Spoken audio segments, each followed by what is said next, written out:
Hey everybody! This is an attempt by me at speedrunning Zelda II: The Adventure of Link. So, speedrunning this game is something I used to do a little bit, just casually.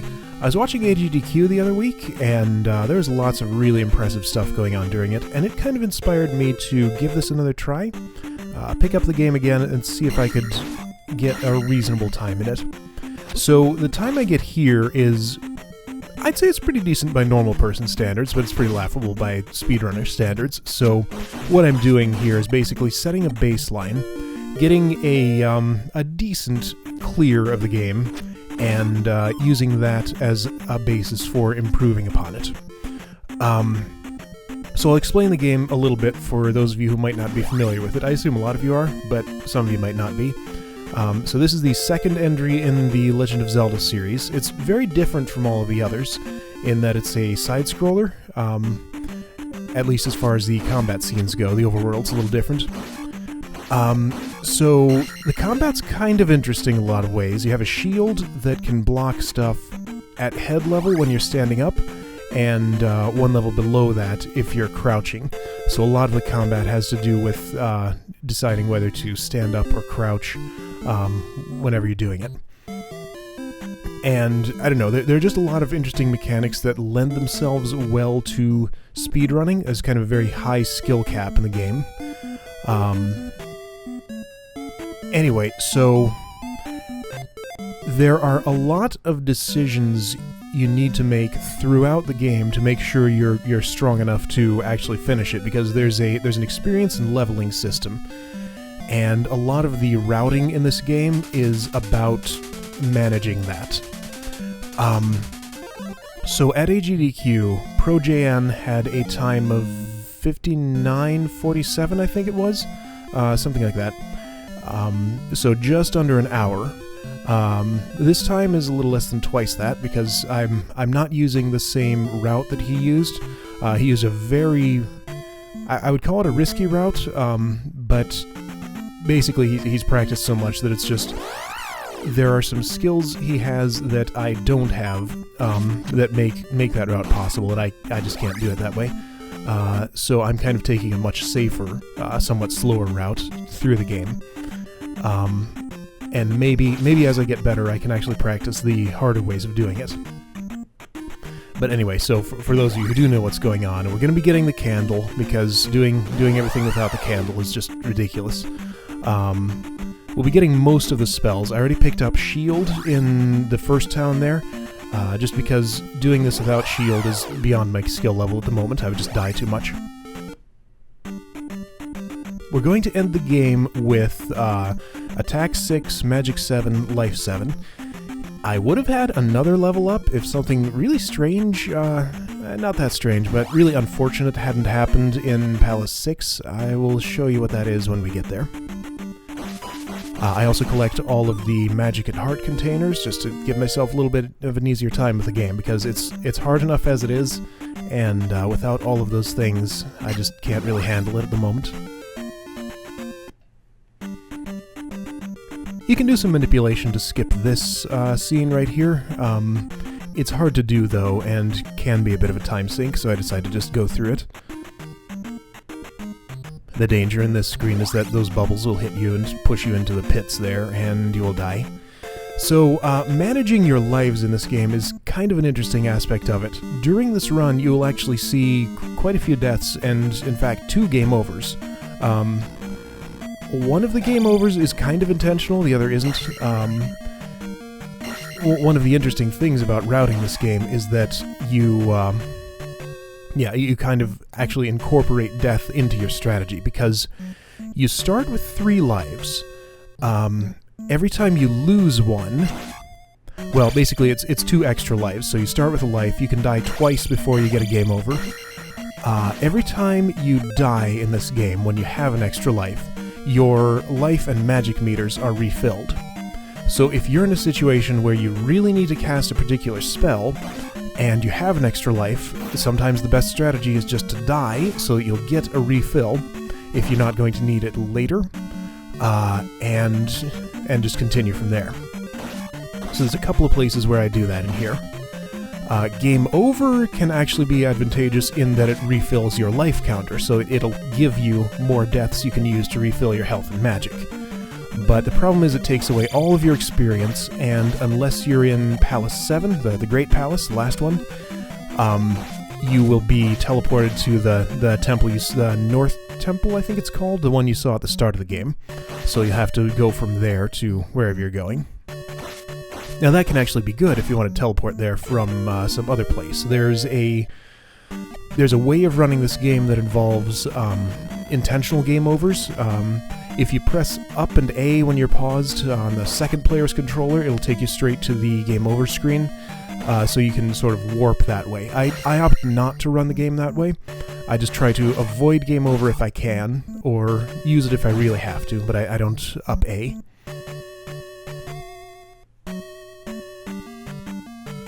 So anyway, hopefully, eventually I'll be good enough to do this without game overs and maybe without deaths at all. Right now I'm not, so I have to use those as a tool to make the game possible.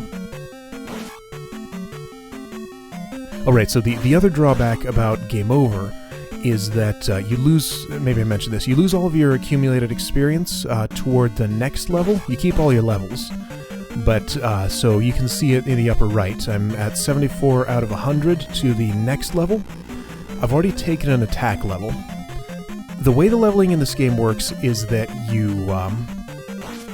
whenever you get to a certain threshold of experience, it starts at 50 for Life 2, then goes to 100 for Magic 2, then 200 for Attack 2. Or actually, no, it's 150 for Life 3, because Life wants to level up faster than Magic, which wants to level up faster than Attack. So I'm doing some manipulation with these skull enemies here, because they can be pretty nasty. They'll bounce off the edges of the screen. I just want to keep them out of my way. Otherwise, they can get to be unmanageable. These little bastards are really unpredictable. I kind of messed up there, because I just ran right into him, but they can jump into you at any time. I'll get that on the way back. It doesn't matter. It fell down there. That guy was moving left. If he'd moved a little earlier, I wouldn't have been able to get through there safely. They're actually, even though they're kind of one of the lowest level enemies in the game, they're also one of the most dangerous, just because of what they can do to you.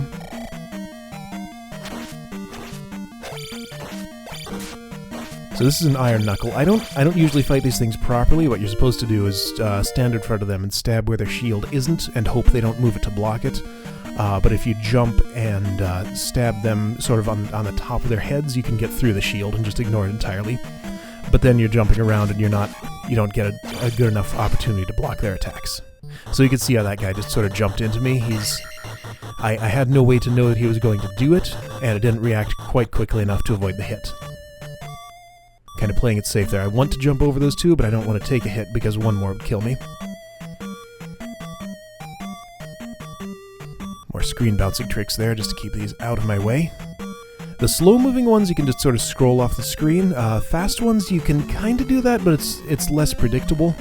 I know there's some pattern to it, but I don't know how to do it reliably yet.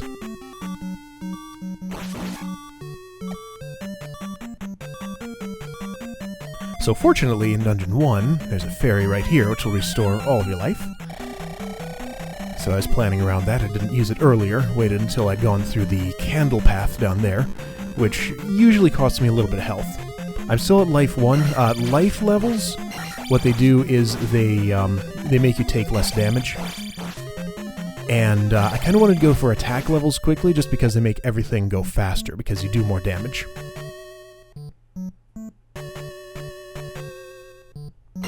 Now, certain groups of enemies have drops at predictable intervals. This Iron Knuckle I'm about to fight over here will drop either a red jar, which fully refills my magic, or a 200-point experience bag, which just gives me extra experience. He dropped a P bag, so that lets me... I'm sort of thinking about what to do here. That lets me take an extra level or two, because I'm about to fight the boss. One of the biggest manipulations you want to do here is every time at the end of a palace, of which there are 6 in the game. Well, there's 7, but the 7th one is the final one, so it doesn't really count for this. At the end of each palace, you get to set a gem, which takes you all the way to the next level, however much that is. So, you want to plan out your leveling so that you get the maximum amount of bonus from that. I had a little bit more experience here than I needed, but it wasn't too bad. So this will get me to attack 4. With the route I use, I expect to end Palace 1 with attack 4, magic 1, life 1. I got lucky on the P-bag drops, so that I actually was able to take a life level there. But I'll kind of get unlucky later and miss out on a level. You'll see that when it happens. So now we got the candle, the cave is lit up and we can see what we're doing. So like I said, there's a much faster route through this game that involves not getting the candle at all, which means that every time you're in a cave, you can't really see what's going on very well. You can kind of sort of see, like enemies on the ground will have just a little bit of a footprint that's visible, but anything flying, like this bat right here, is just invisible while it's in the air. And that thing can very easily knock you into the lava there, which costs a life and restarts the room, so you don't want that to happen. This particular cave I think I could handle without the candle, but the later ones I'm just not practiced enough to do yet. So like I said, this is a baseline. I'm using this sort of as a to tell me what I need to practice for next time. I know there's a lot of stuff I can work on here, but it's not too bad for a first attempt. So that trophy we picked up in the cave there allows us to get the jump spell in this town. That's needed for the cave below just to get through, because there's a high jump you can't get through unless you do some sort of crazy damage boost that I'm not good enough to set up. But normally you need the jump spell just to get through it, and it's a good utility spell for later. So right, that trophy we picked up in the cave opens up this house. Sort of the way that this game works throughout is that each town has a spell. Most of them have prerequisites you have to meet before you can talk to the wizard down the basement, who will teach you the spell. So that trophy in the cave was the prerequisite for the jump spell here. Each town also has an NPC who will refill your magic meter and one who will refill your life meter. I try not to make use of those just because they take extra time, but on occasion you'll see me taking them. Usually I'll go for the magic one only, because a little bit later you'll get I'll be getting a spell that restores my life. Now that spell and the shield spell are technically optional for this run. If you're good enough at not taking damage, you don't need either of them. I really messed that fight up, but I do better on the next one of those guys. But yeah, I take both shield and life just to give me a decent chance of surviving. See, that's how I want to do it. Jumping and duck stabbing in the air is one of the best attacks because it lets you... It's the quickest attack you can make. I get a lot of lucky P-bag drops from little enemies. That helps me level up a little faster. Right, because it allows you to continue moving because you're in the air. If you're on the ground, attacking with a sword stops you. And a standing sword stab has sort of a little wind-up animation. Link will kind of reach behind him before he stabs in front. If you're ducking, you get to skip that and just stab immediately. So almost every sword stab I make in this entire game is ducking. You can sort of see the standing animation a little bit there. Those birds are a pain. They're hard to work with. So yeah, and if you're jumping and duck stabbing at the same time, you don't have to wait for the wind-up animation, and you don't lose your momentum because you're in the air. So that's what I do for the most part, except where you need to do something else. Did not mean to go in there a second time.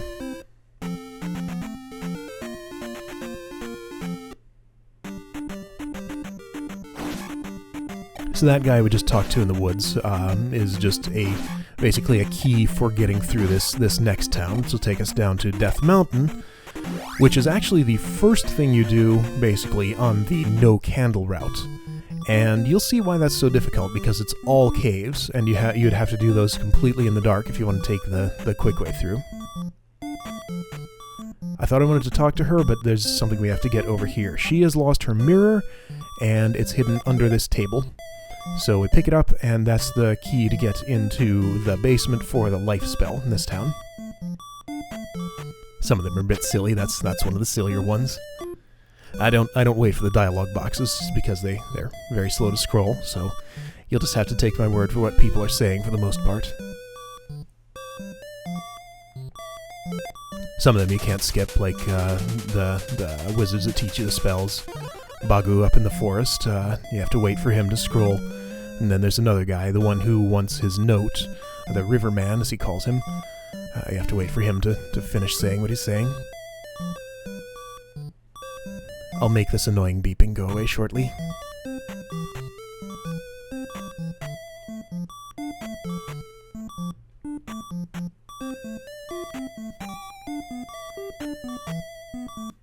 So that orange woman right there was the one who restores your magic. I could have used her, but I go for the red one instead, who restores your life, because I have the life spell.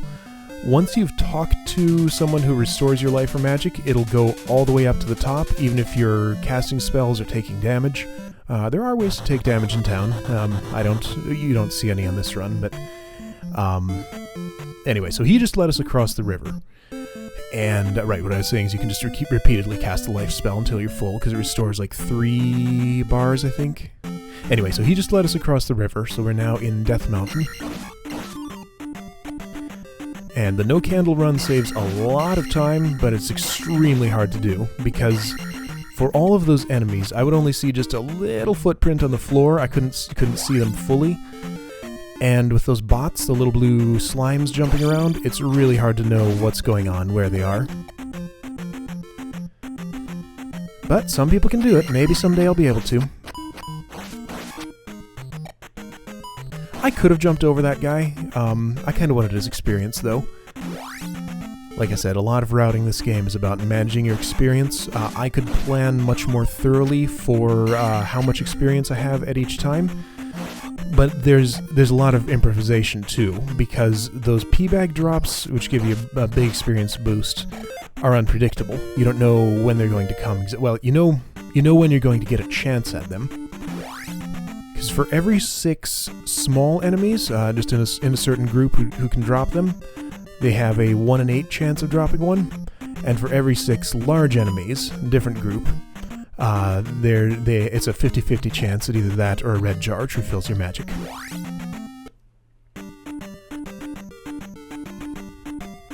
This room right here was a stumbling block for me for a long time, because this enemy is pretty nasty if you don't know how to fight him. I kind of mess it up a little bit there. Usually I can do that without taking a hit.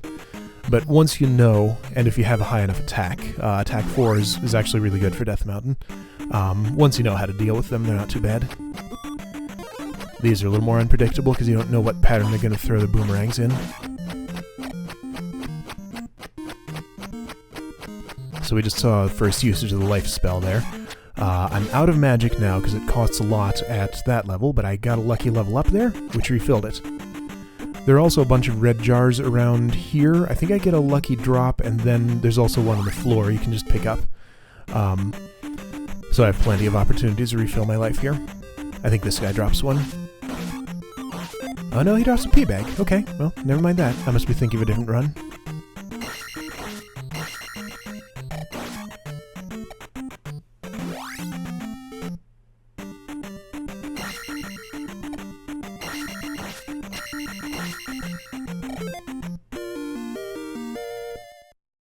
So leveling up your life also refills your life meter.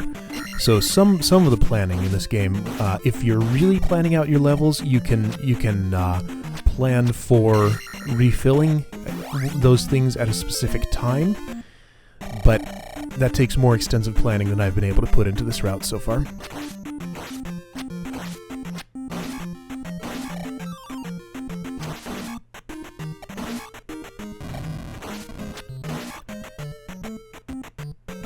The reason that the no-candle route goes to Death Mountain first, the whole point of going to Death Mountain is to get the hammer so that we can break rocks in the world and basically just access places you can't get to otherwise.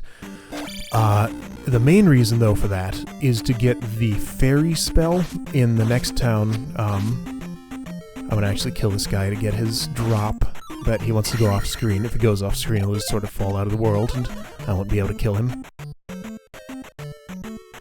Yeah, so the real reason... I wait for this guy because he's pretty dangerous. He can knock me in there. The real reason for going for Death Mountain first is to get the fairy spell, which, due to possibly a bug in the game, it's not known whether this is intended or not, but it allows you to bypass locked doors in dungeons. So instead of going out of your way to find a key, you can cast a spell, if you have enough magic to do it, to just go right through it. So I'll use that a few times during this run. I don't use it too heavily. For the most part, I go for the keys in the dungeons. But if there's a big time saver, or if I forget to get a key, which I do at least once, I'll just go and cast a fairy spell and get through instead, assuming I have enough magic.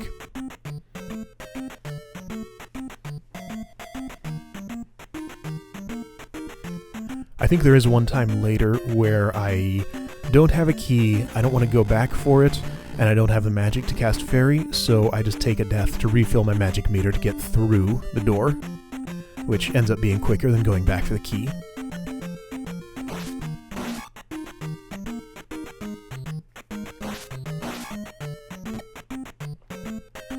So we got the hammer. Death Mountain's pretty much done now. Time to just leave and continue with the rest of the stuff we were doing. For casual players, Death Mountain is a pretty big stumbling block because it's a lot harder than the other stuff at the beginning of the game, and it's pretty close to the beginning. Ducking in and out of those caves allows me to avoid monster spawns, just so I won't have any time-wasting surprises on the overworld.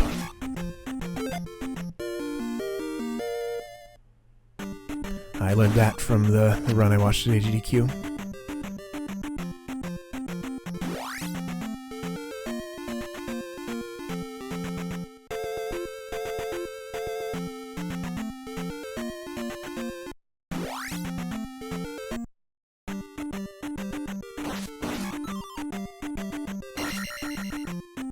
Can't leave that behind.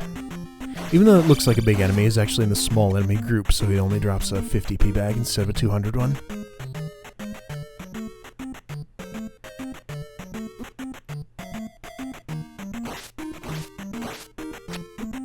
If that bubble weren't there, I would have gotten the ideal kill on that guy, which is basically duck, stab once, jump, or twice actually, jump over his axe, then do it 2 more times. This is something I never knew was here until I was looking up things for routing this speedrun. So, extra life down there, just in the middle of nowhere.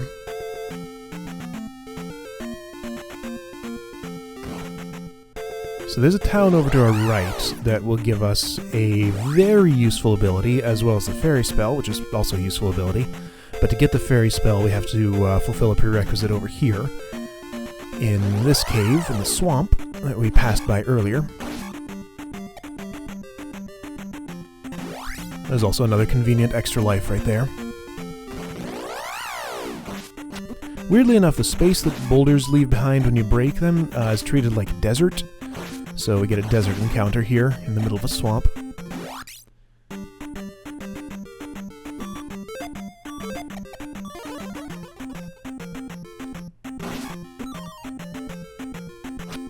This room goes really poorly for me. I should have done way better at this. There's much quicker ways to get through it. Those things come up at predictable intervals, but you don't know whether they'll come from the left or right.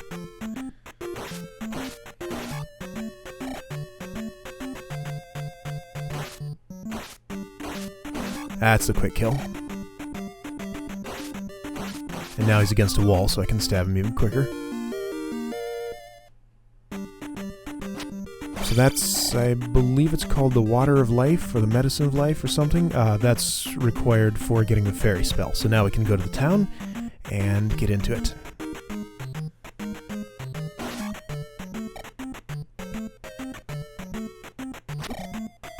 I forgot that I was down 1 block, so I don't actually want to jump stab when they come from the left. I just want to duck in case they shoot and avoid them. But if I'm up 1 more tile, then I need to jump stab them because they'll actually run into me. And those are one enemy that actually drains your experience when you get hit by them, so they're very annoying. There are quite a few of those, so the fewer hits you can take from those, the better. The floating skulls that go in the diagonal patterns and bounce around will also actually drain your magic while they're inside you after you take a hit from them, so they can be a problem in an entirely different way.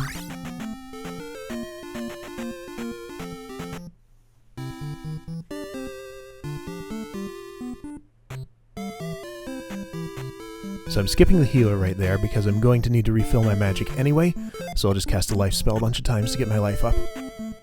The annoying thing about that is that every time you cast a spell in this game, you have to visit the, you have to press the pause button to queue it up again, because pressing the button just to repeatedly cast it again will do nothing. You have to tell the game, I want to cast this spell, before I can actually do it. So this ability is really crucial to a lot of things. So it's another attack. So basically, if I'm pressing downward in the air, I'm stabbing down under me. What's cool about this, other than just the fact that it attacks downward, is that you can repeat it and there's no cooldown on it. So if you just press the down button a whole bunch when you're on top of something, you can hit it many times in rapid succession. So that becomes a key part of killing things quickly. But then it's also riskier because you have to manage bouncing on things' heads, and you can't steer left and right while you're holding down. So it complicates things. But stuff like that is what makes this game so interesting for speedruns, because again, there's a very high skill cap on it. It's a hard game just as it is, but for speedrunning there's even more complicated stuff to it.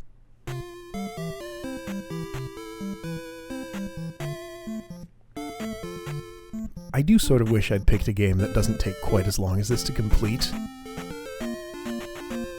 But hey, this was the one that I picked up first, and maybe I'll find a quicker game to speedrun later, but this is the one I'm doing right now.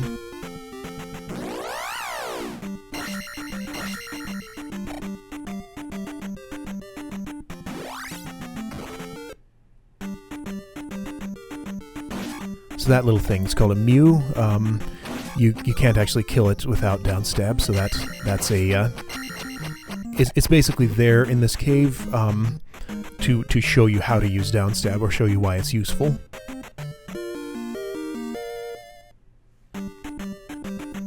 Because once you get into this cave, you have to have the hammer to get in, and once you have the hammer, you have access to downstab, so you'll get it right around the same time.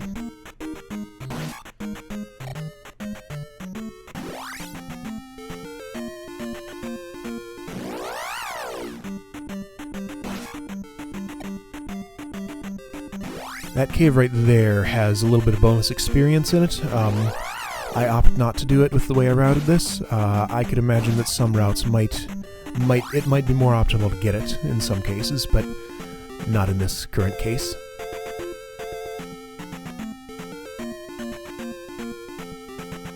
So after all that, we're finally on to the second dungeon. Death Mountain is kind of like the dungeon 1.5. Or 2.5, depending on how you sequence things, because you don't actually need the hammer to get in here. It's just quicker to get it first. But it's not actually a dungeon. I'm kind of deciding on the fly right there to use a fairy spell in a moment, so we'll get this key. There's another one if I keep taking that elevator down that I could get, but since I noticed my full magic meter, and I know how long it takes to get that key, I decided to just skip it and use fairy instead.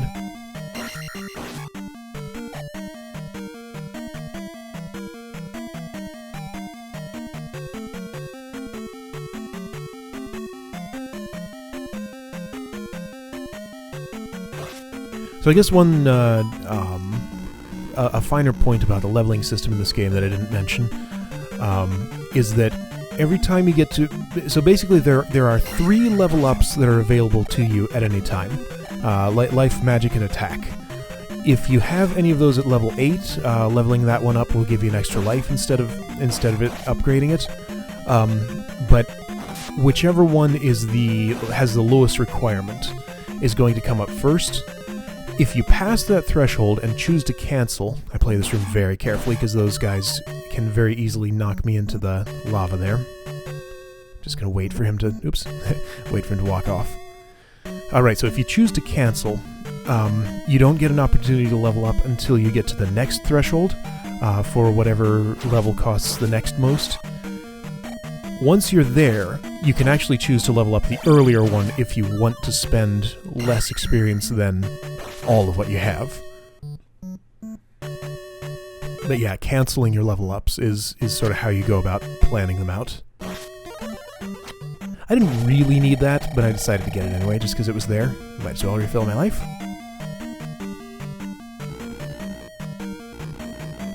So I think I'm going for attack 5 here, before the boss. That sounds right.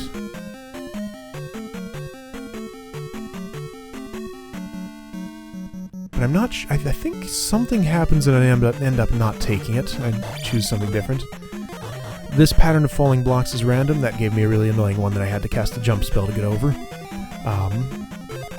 They can make tall pillars. You can't break through there. Though we will be able to break them very shortly.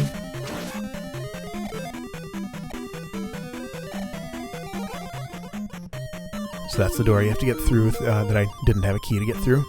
The other benefit of the fairy spell is it skips the picking up animation for the items. So you kind of want to use it in any rooms where you're picking up an item to save a few frames. And the item we just got will allow us to break those blocks with our sword. And that is crucial to the rest of the game because there are lots of places where you have to do that to get through.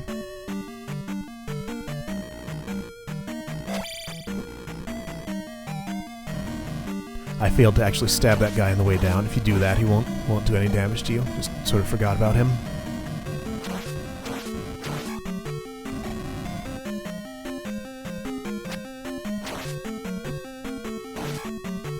I really don't like these things here. They usually hit me a couple of times and waste my time. It's really hard to get the angle just right so you block the shot with your shield when you go through. Maybe there's a better way to do it, but I don't know. Don't know it.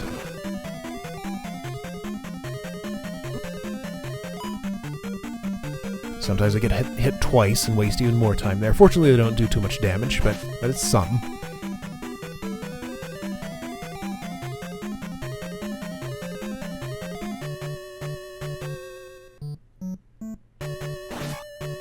Okay, I remember what happened. So since my magic and life meters are not in particularly good shape here, I think I end up taking both a life and magic up, which, as it happens at this level, cost the same together as attack 5 would.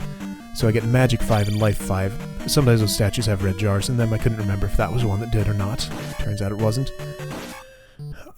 So yeah, instead of getting attack 5, which costs as much as magic 5 and life 5 combined, I just get those two to refill before the boss fight, since I have enough experience to do it. Or I will shortly.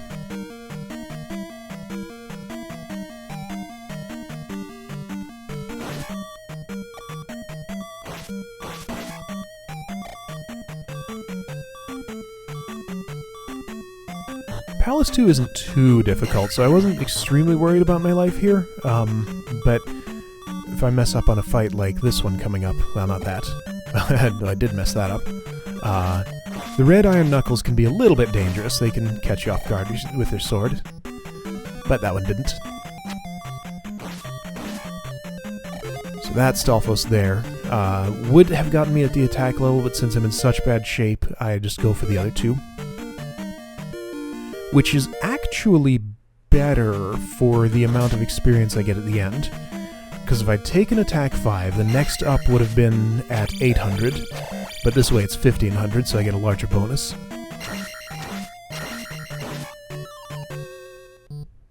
I didn't actually need that. Could have gotten it, but it would just be a waste because I'll be taken exactly to 1500 after I beat this boss. So that right there is using quick downstab attacks. If you perform it just right, you can just get on top of him and kill him real quick, but it's hard to do that.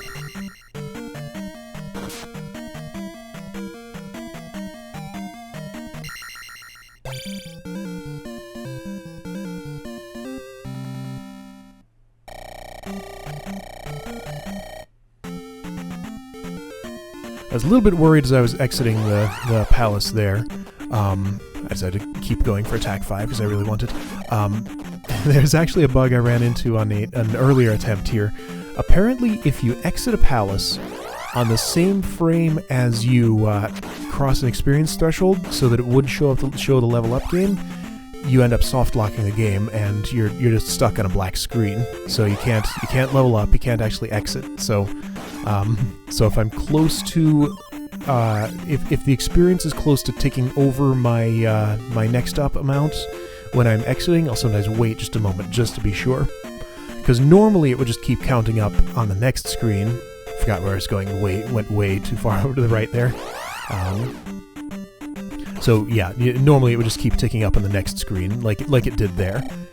But sometimes you want to wait for it to avoid a crash.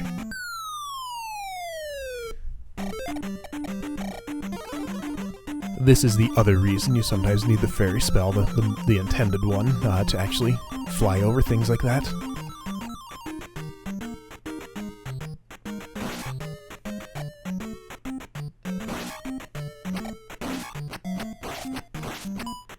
Huh, I just realized this room is reused from the heart cave we were in before. It's exactly the same.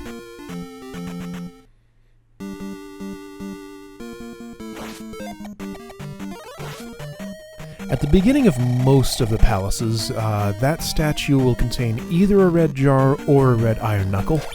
I don't know what the probability is of each. It's probably 50-50 or so. If you get the one you don't want, you can exit the palace and try again. I can't remember if I end up doing that later, because I go out for a refill. I think I actually just get the red jar first try, but we'll see when I get there. I think it's Palace 4? This is 3 right here.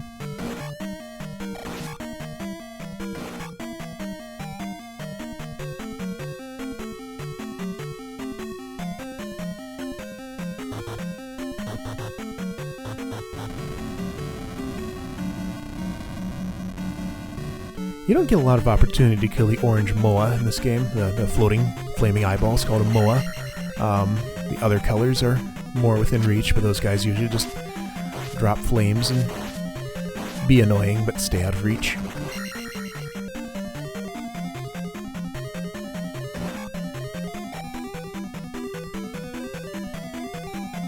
Those 3 high jumps are kind of hard to make. You have to hit it at just the right angle, otherwise you won't get up. As I think I'll demonstrate on this screen a little bit later, or a screen similar to that.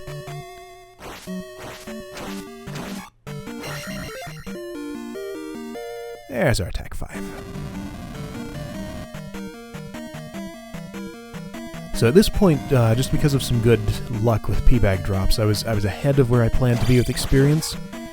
So since I wasn't exactly where I wanted to be, that threw off my entire route, kind of. So I was just improvising with levels, just taking whatever seemed necessary. Because I tried counting up all of the experience you get from everything along the route, and that's a long, time-consuming process, and it's not entirely predictable either, because of the P-bag drops, basically.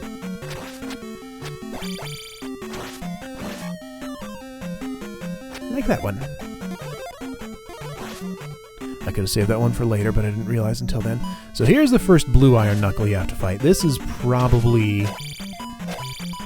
among the enemies you will commonly encounter, this guy's my least favorite. Just because of that barrage of sword attacks he does. He also moves his shield most of the time when you want to attack his vulnerable spot. There's a very precise timing you can use to attack, to either duck or stand up when you need to be doing the other one to block his sword. To attack him in his vulnerable spot, it's pretty hard to get, and if you screw up, you're going to take a lot of damage from him. And they have a lot of health, they do a lot of damage, so they're just a big pain. I don't trust that guy at all, just going to wait for him to move off, because I do not want to get pushed into lava.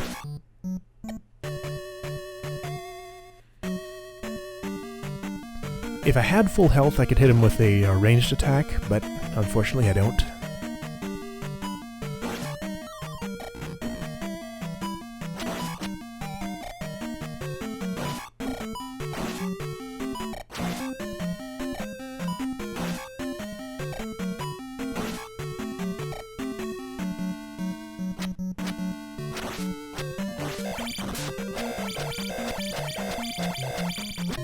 I try fighting that guy properly, but then I just get impatient because he's not cooperating and jump on him instead.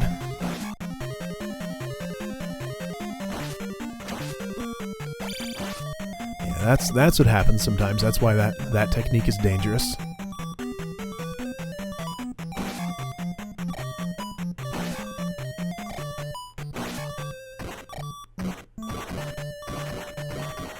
See, I can't remember. I think my first death might be coming up in just a moment here, just because my health is so low. Yeah, I'm not sure. It might be here, it might be later.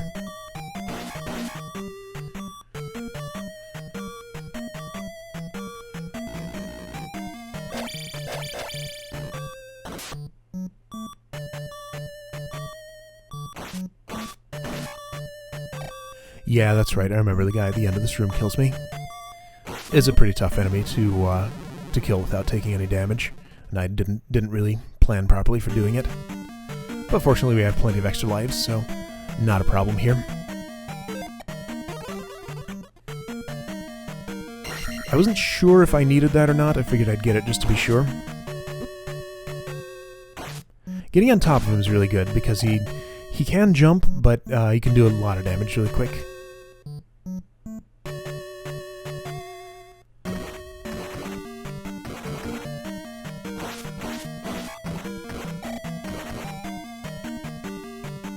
Okay, I remember what happens. I did need that P-bag.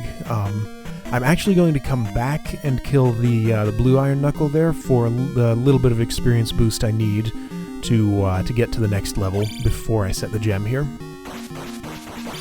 Go for a quick kill on this boss, but unfortunately he steps to the side and I'm not able to get it. So instead I have to fight him properly, which is a real pain because you end up pushing him to the side of the screen here. Once he's off, you can't hit him anymore. And when you walk to the other side, he only comes halfway, so by the time you get back to him, he's 3/4 of the way to the other side of the screen already. It's possible to jump over him, but I'm not able to do it without taking damage. So I just really don't like that boss and I have to fight him properly. So I just need a little bit of an experience boost here to ensure that I get a level up now and another one when I set the gem. And that's a little bit more optimal.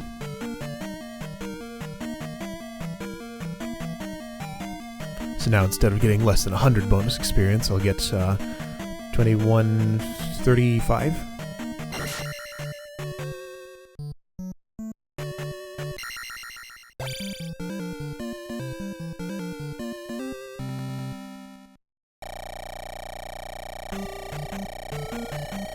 If you want to, you can actually avoid setting those gems and come back to that place later for a larger bonus. That's a good strategy if you're not speedrunning this game. Like you get all your early easy to get levels. Man, those rocks are really giving me some trouble there. You get all your early easy to get levels first. Then in the later ones that cost like thousands of experience, you go back to the palaces you've already cleared, just set the gems to get them, and it'll just give it to you.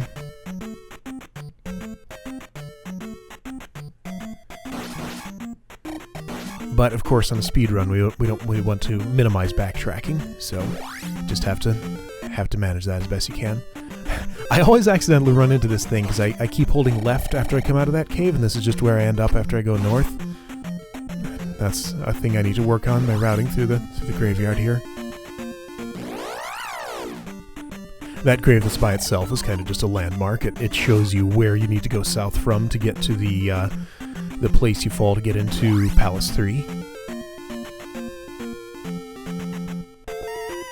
There's a scene if you go into it, but it's not anything particularly useful. It's just a landmark, pretty much.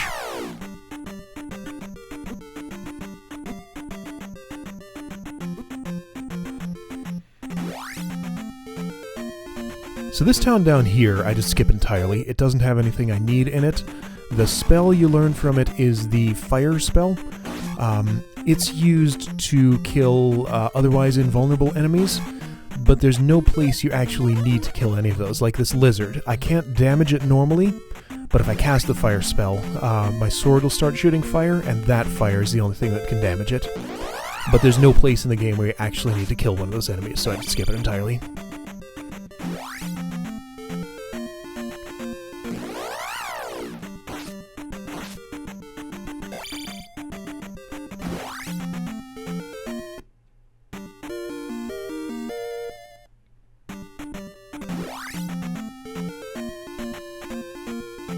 So this maze right here is the route to the next palace, but you have to duck in here to get something before you go back to a different town. In order to get the spell, you need to actually complete it.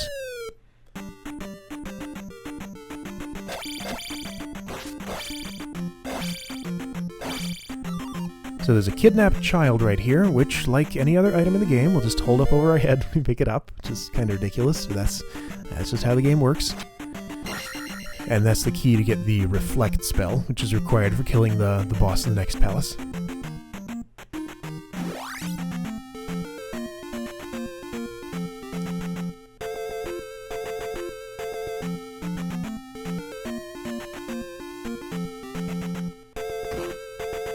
With the hammer, you can chop down trees, which doesn't make a whole lot of sense. Why do you use a hammer for chopping trees? But there is actually one place in the game where it's required, but at all other places where there's forest on the map, you can just do it, just for fun.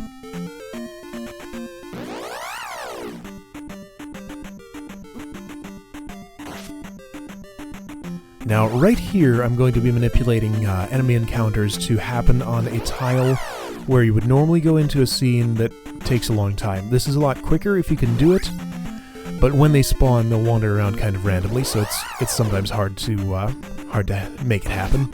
I have good luck on the way up, but on the way back down, I don't think I get it either time, and I just have to go through the scripted encounters that are there.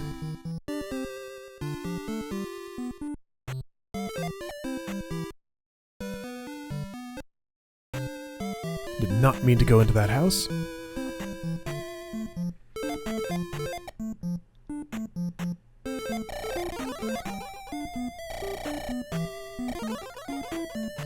There's apparently a way you can, if you cast the jump spell there and jump at just the right frame, you can get on top of that building without going the long way around. But it's a frame-precise trick, and I've never been able to do it.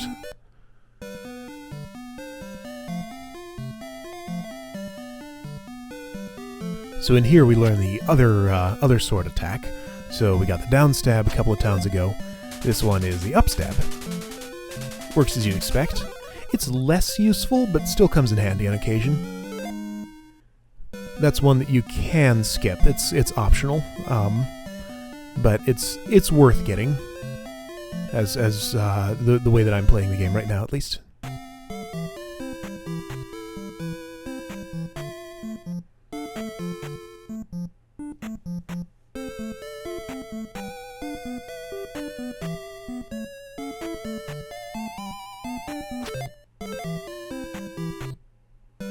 So here's the Reflect spell.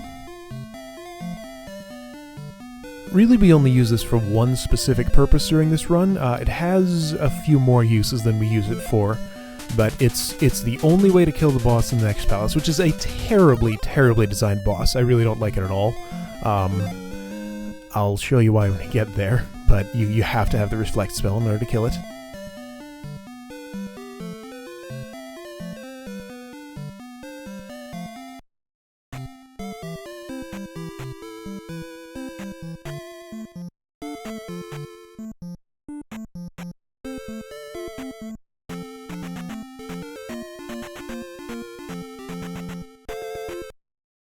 Just missed that one, and I decided instead of waiting for another encounter, I'll just do this thing anyway. It's more annoying than anything. There's a little bit of danger there. That bubble actually nearly knocked me into the water there, which would kill me, but didn't quite manage to. And once again, we try, but those guys just don't cooperate.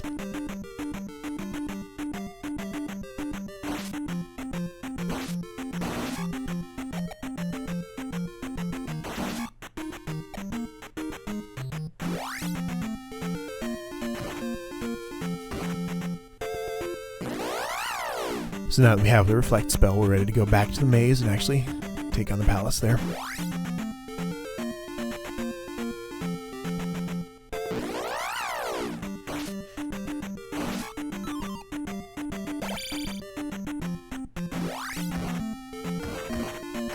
It's actually pretty hard to chop down those trees. There's only a 1 frame window to do it, so I'm just sort of hammering on my A button, trying to get it to happen. This route that I'm taking seems fairly roundabout, but there's a bunch of scripted encounters that I'm skipping by doing it. So you sort of take the long way around, and you get to stay in the overworld. If you try to go the quick way, you end up running into things you have to go through. There's one that's unavoidable, but all the others can be bypassed.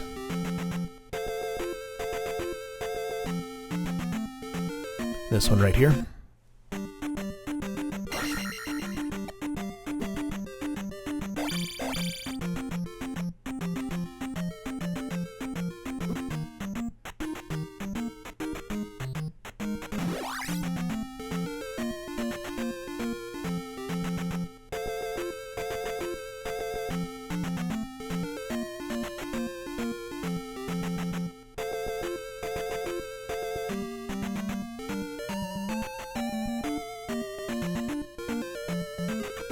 Conveniently, this palace actually has an item that'll let us get out of here more quickly than going back through the maze.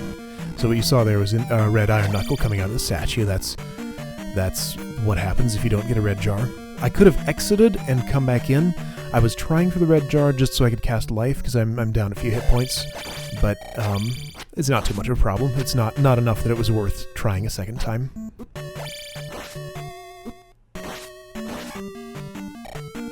That guy gave me a lot of trouble there. You can't really predict when they're going to jump there. I decided not to wait for that guy. He's just not worth it, the amount of experience he gives. But I did want the pea bag under the other one.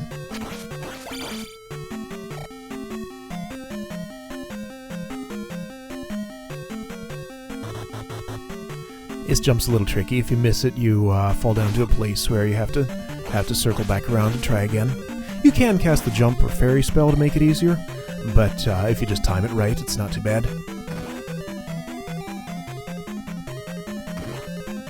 In this palace, there are 3 rooms of this type of increasing difficulty. This one's not too bad. You just have to deal with the one Doom Knocker, he's called, right there. And that's another opportunity to get a red jar. I got lucky on that one. And if you wait a moment, he'll just fall off. And ideally you wouldn't get hit by his hammer there. I jumped at the wrong time. Yeah, I skipped the 3rd one of these rooms, which is way too dangerous and has a very high probability of me falling off and dying. So I'll use a fairy spell at least once in this palace.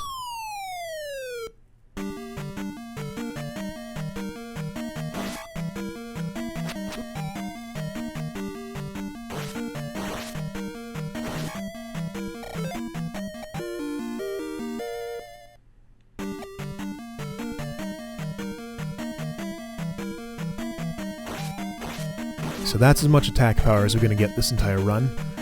It's kind of rough to do it with only 6, but it's enough, just barely. I knew I was going to take damage there, so I just wanted to spend the magic up front to use shield to take. I think it reduces it by half. I'm not sure that's right. It reduces it by some amount. So that item right there, we got the boots let us walk on water in specific places, not just any water anywhere.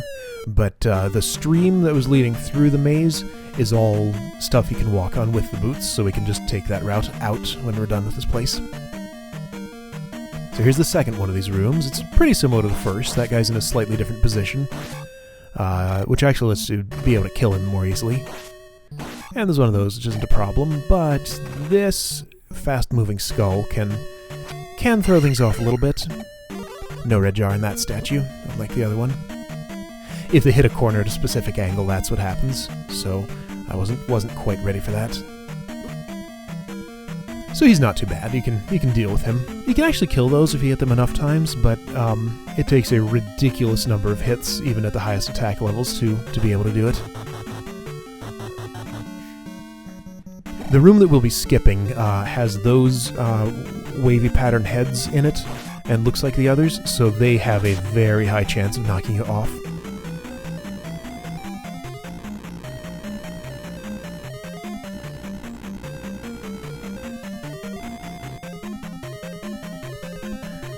This level's sort of split into two halves. We just did the right half. We're coming back, which has the treasure in it. We'll do the left half, which has the boss next. But before we do that, I'm actually going to duck out of the palace to get a red jar out of the statue here. If I don't get it first try, I go out and try again. I can't remember quite what happens here. Okay, I don't get it first try. So I leave and come back in and try it again and hope we get it. There we go, second try. So I need the magic for the fairy spell I'm going to need to cast to get through the door for the place the key will be skipping. And I just wanted to restore my life too. I could have done that again, I think. Actually, I'm not sure. Can you... Maybe you can't do it repeatedly. I'm not sure if it resets when you leave the palace or if it's a one-time thing.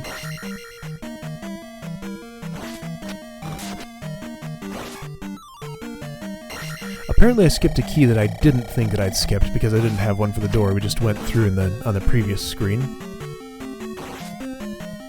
I think that might have been down on the bottom if we'd continued left instead of going back up.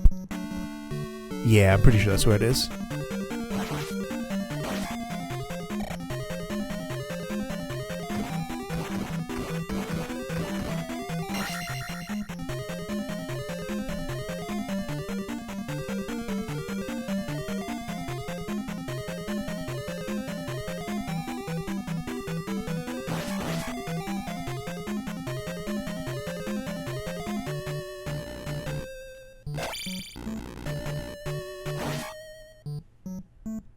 So over on the right is the room we're intentionally skipping.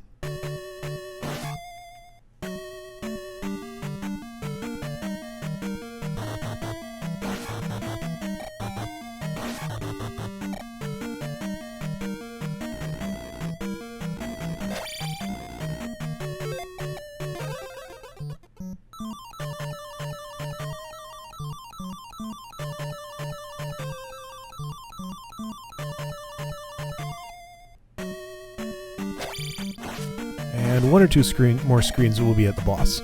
So I needed both the amount of magic to be able to cast that fairy spell and enough to cast Reflect for the boss, because it's, as we said, it's mandatory. Here he is. So this is why this is a terrible boss design. He just teleports around randomly and shoots those things at you from whatever position he's at. You have to knock them back, but he teleports so quickly that it's pretty much random whether they're going to hit him or not. I actually got a really good run right there. I was lucky enough that he teleported into his own projectiles quite a lot of the time. He can teleport into you and damage you, and there's nothing you can do about it, so terrible boss design. Fortunately, he's the only one of his kind in the game.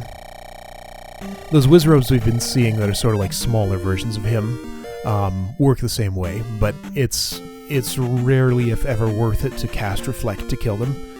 They give decent experience, but it's just a waste of time when they're better places to get it.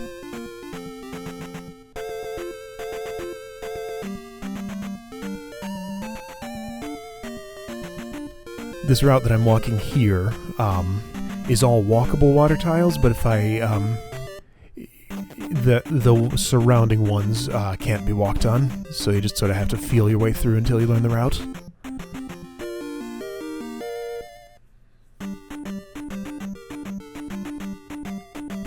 Now there's really nothing other than that heart in between palaces 4 and 5, so we just go straight to the next dungeon.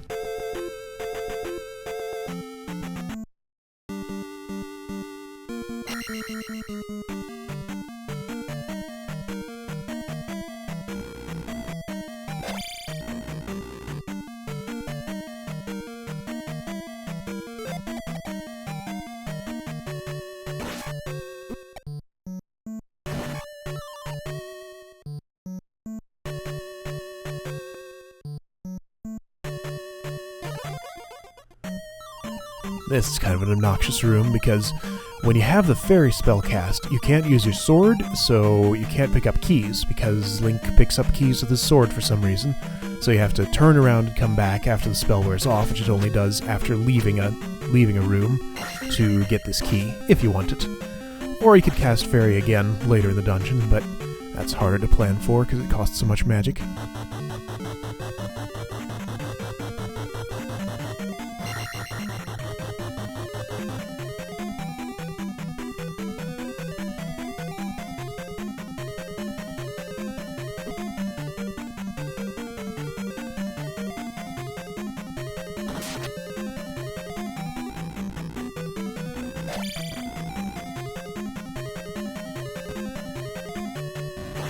I don't remember exactly what's on the right there, but it's pretty much just a time waster.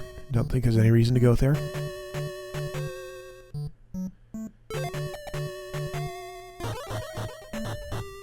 This key involves some randomness to get to it. I happen to get a pretty convenient pattern there, but it's not quite as friendly to me for actually getting through here.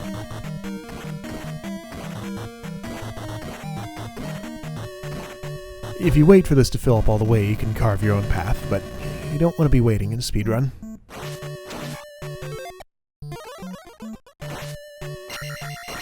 So if I didn't need to cast life there, I could have easily afforded the second fairy spell, get through the door to skip that one key. So maybe I'll make that change for future routing. It's just a lot of risk-reward sort of thing here, because if I... Oh no, that's the... Okay, that's another time waster. I can't remember what's up and to the right. I just never go there for some reason. It's not something you need to do to complete the dungeon.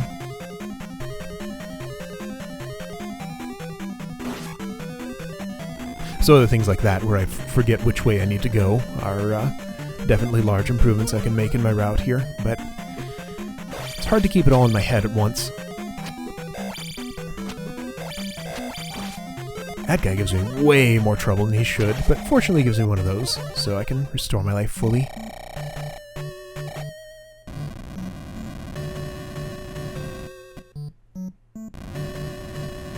Those things there give a lot of experience, but they're only vulnerable for a very short amount of time, so it's pretty hard to get enough hits in to kill them.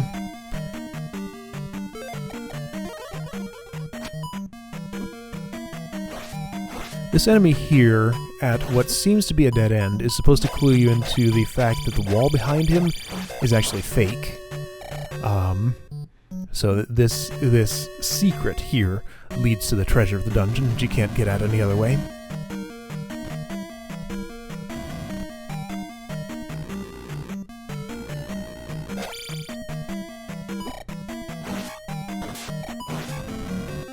There's a rather long path to a key if I'd continued right instead of going down the elevator here. I opt to skip it. But I think I actually miscount my keys somewhere. I cast the fairy spell prematurely here when I actually have a key. Is that this run? That might have been a different one. No, that was a different one? Okay. Never mind that.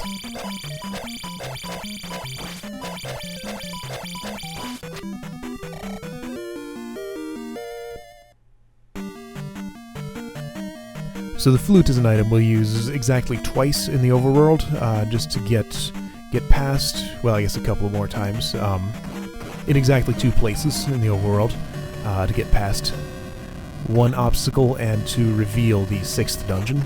It doesn't have any other uses.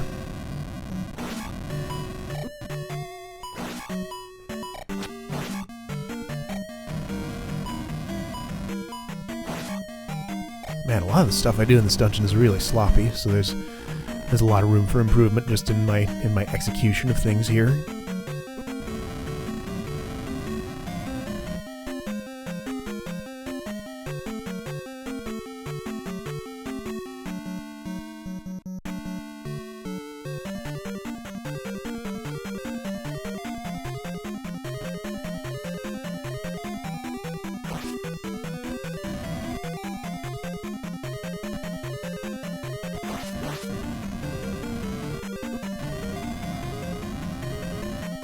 If you can get on top of those things at just the right time and jackhammer them with the down stab, you can kill them in just one cycle, but it's hard to do.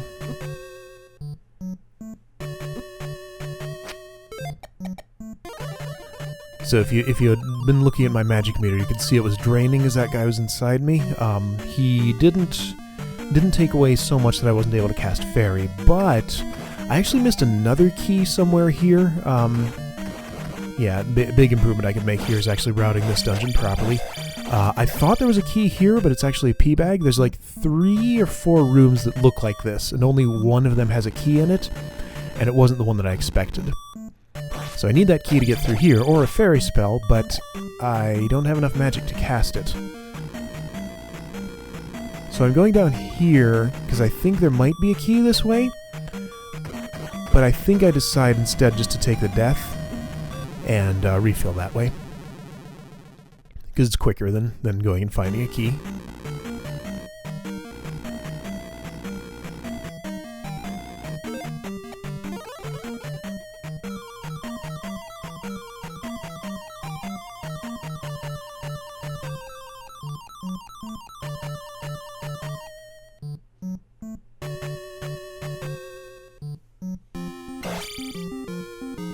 This boss is easy enough and my...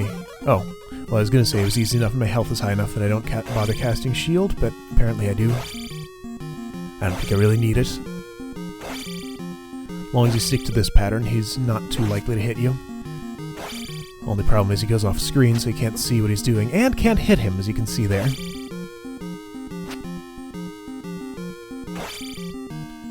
Yeah, I was a little more aggressive than I needed to be since I had shield up. I might have actually died there if I hadn't cast it.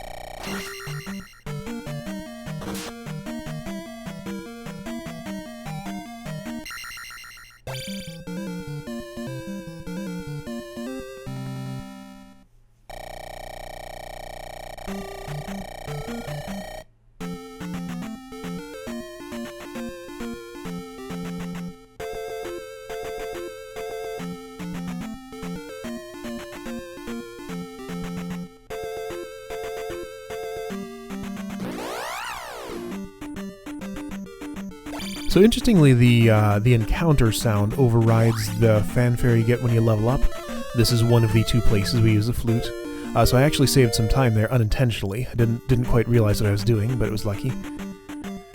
This encounter is one you usually want to skip, like I tried to do there, but I didn't quite have the right timing to get an encounter in this space. I should have retried it. I didn't realize just how much time this would waste. Those guys lead their shots, so you have to move, change the direction you're moving to actually avoid what they're hitting, to avoid being hit by them. So this whole path is just sort of a gauntlet where you have those guys throwing rocks at you constantly, and then 1 or 2 other things in the way between the one side and the other.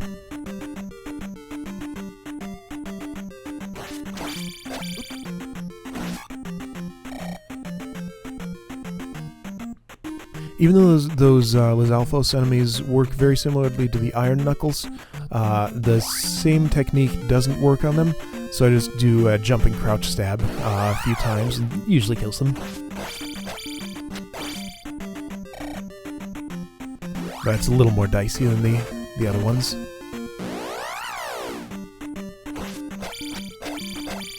And I end up fighting quite a lot of them on the way to the new Kasuto here. So in a moment you'll see the one actual use of using a hammer to chop down trees.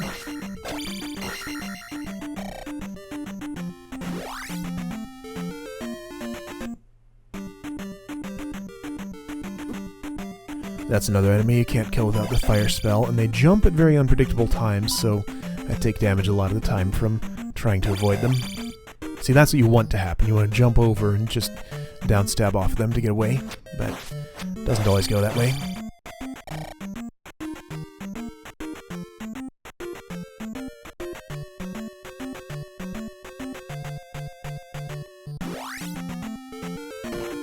So that town is hidden in the forest, and you have to chop down those trees to get into it.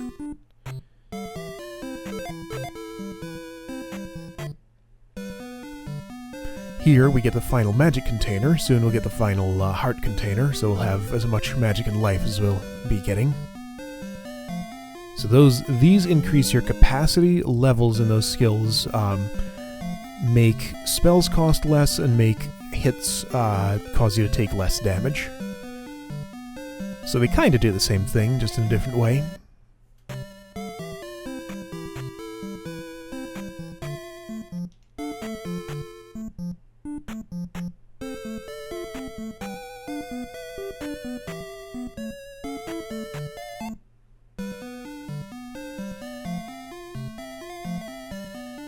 So this is one place that doesn't actually have a prerequisite, you just have to go through the chimney there to get to him.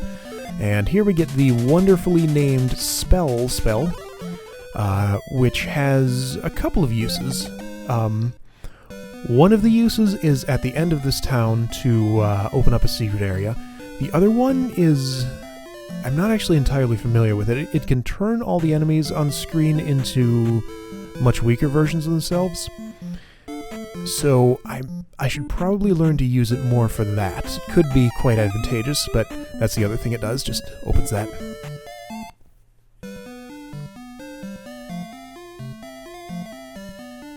And there we get a magic key, which opens all locked doors, so we don't have to collect keys anymore. Faster routes of this game skip the magic key and just continue using fairy to get through doors. But again, that takes much more careful planning of your magic meter, and it's just too risky for me at this point to try that route.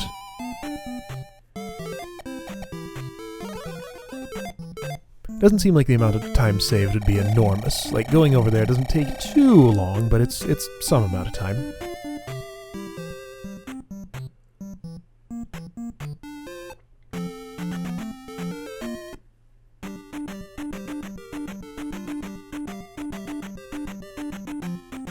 Strangely, the red Lizalfos you saw over there with the mace doesn't give as much experience as the orange one.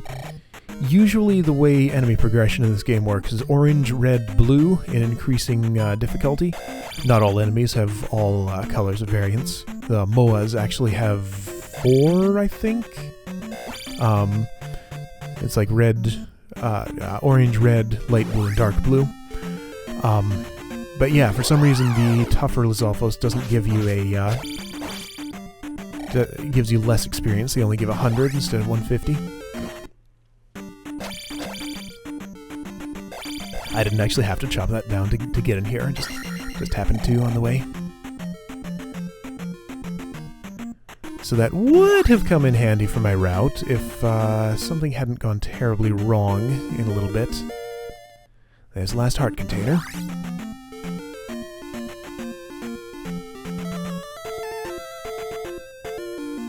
So that's the other use for the flute. It reveals Palace 6.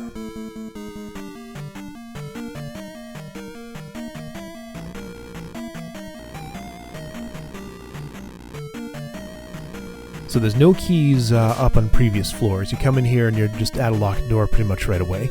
So you have to get the magic key to get in, or use the fairy spell.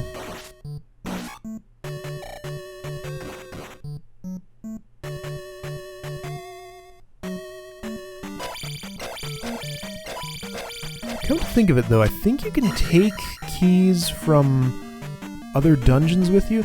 That 4-wide jump there is kind of hard to make. It's easy to miss. It's like jumping 3 high or 4 wide gaps. Takes a bit of precision. And you'll see me fail at it quite a few times in this dungeon. Alright, like I was saying, I think you can actually take keys from one dungeon to another and use them. But that'd be hard to do because even if you are a fairy, if you run into a door, you're going to unlock it with one of your keys. So you'd have to unlock all the doors you're going to go through, then pick up a key. I didn't actually mean to go down there, it just happened because I was trying to downstab the skull.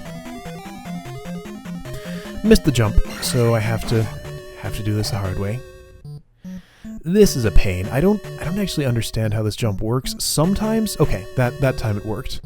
I get stuck there for a much longer time a little later in this run. Right here there's a hole in the floor, and I missed the jump. So it's a 4-wide hole.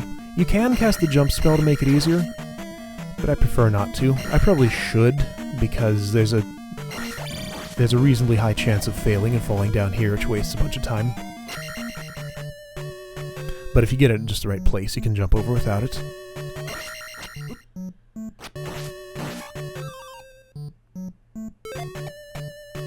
I didn't really need to cast life there, and I take damage because I stopped to do it, so that was a waste. But usually when you see those things, it's a good opportunity to refill your health, because you can get a full magic bar after that. So that jump we were able to do before fails several times in a row here. I keep trying until finally I end up giving up and just casting the jump spell, because this was just taking too long.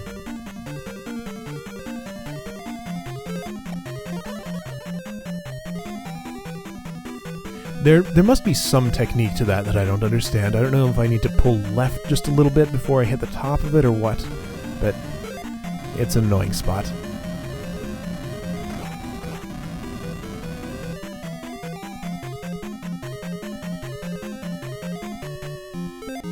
For some reason you have to fight the boss from Palace 3 a couple of times in this one. He just functions as a mini-boss. I think all the times I have to fight him in this palace, I do manage to get the quick kill here. That's much easier if you can pull it off.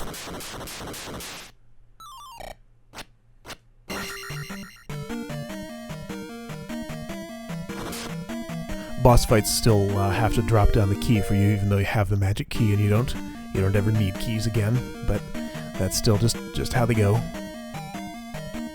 So that item we just got will reveal things that are otherwise invisible.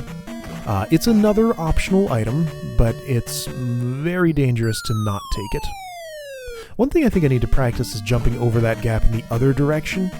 You don't have as good of a visual cue for where to jump, but it's definitely something I could learn to do and save a bit of time here. Because there's just no reason to ever go into this bottom section of the level if you can jump over it in both directions.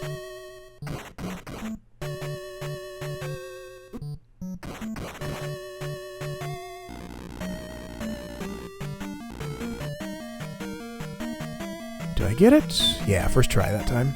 And first try in the 4-wide.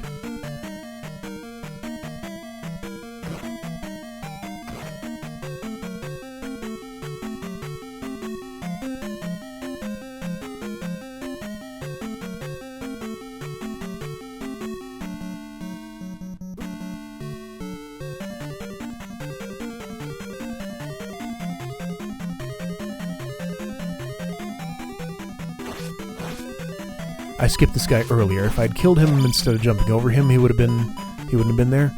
But I don't really want to kill him, I just want to get him out of the way. Nothing over here. This is the wrong way.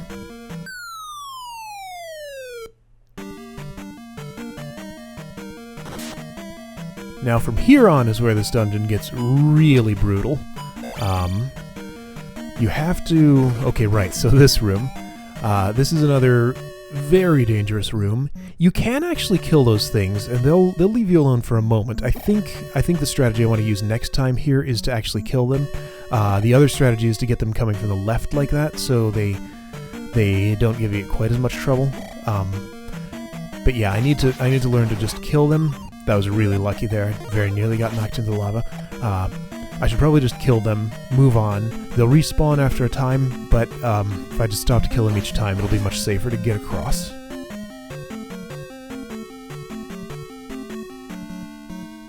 So then you run up on this room, which just requires you to fly across the gap. So that's one fairy spell you've had to cast. And there's another one later. So you're going to drain pretty much your entire magic meter. Well, a large portion of your magic meter. I don't think at Magic 6 with this amount of magic that I can cast 2 fairy spells and a life spell.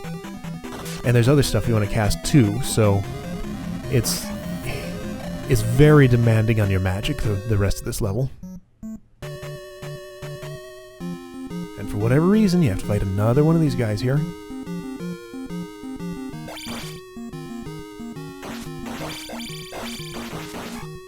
Did that perfectly.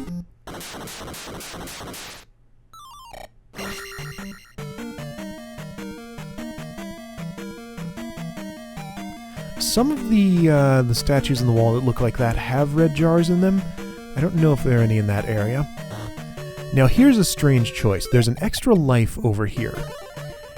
It's guarded by this guy and 2 skulls, which make fighting him very difficult. I decide to get it and then take a death because my magic meter was so low. I wanted those to kill me, but it was going to take them forever because they don't do much damage, and I had the shield spell on, which was not the best choice. It might still have been quicker to die there. Yeah, if you saw that passage over on the right, that's the way of the boss, so that's the other place you have to cast Fairy. So I decide, well, okay, instead of taking a death, let's try and get there properly. So here's a red jar. That can also be an enemy, so if you get unlucky, you have to go all the way back around and try again. So yeah, if you're out of magic here, you're pretty much screwed. You're going to be either dying or taking a very slow route around to try to get a refill there.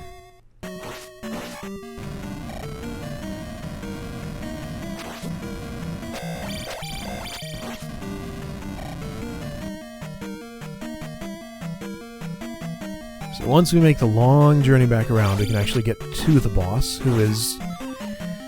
He's special. I don't think there's anything over to the left. It might be a pea bag or something. But it's not a place I ever go.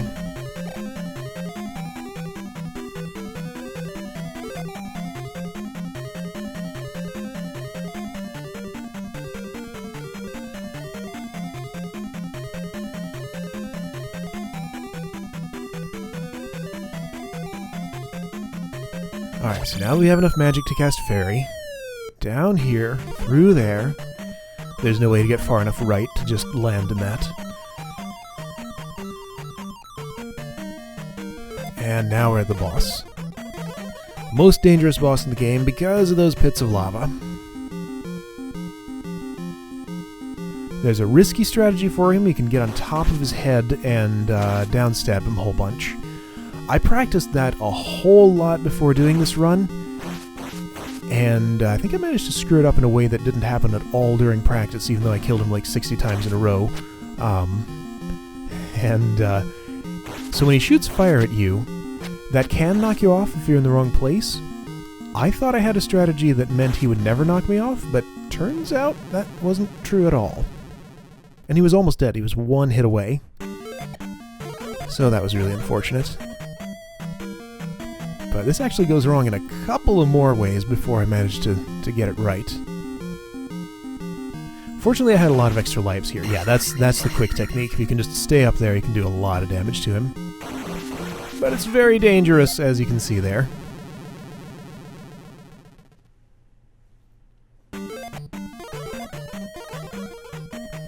So I think I decided to just do it the safe way here, after I mess up and land in that lava. So I have one death and things just sort of spiral out of control for a little while here before I get back in control. He had actually died that previous time when I fell in the lava, and I realized when I get here, and I just don't really know what to do for a second, that had actually robbed me of the experience he would have given me, because normally he would give me 500, so I don't really have a choice here. I can't go back for more without losing a huge amount of time, so I just have to take the really small bonus and just the one level up here. So he was dead, but since his animation didn't finish playing, I didn't get the experience bonus from him.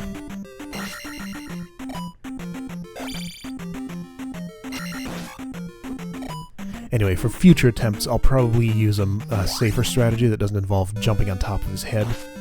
Okay, that's purple. That purple Moa there is invisible unless you have the cross item I just got from that palace.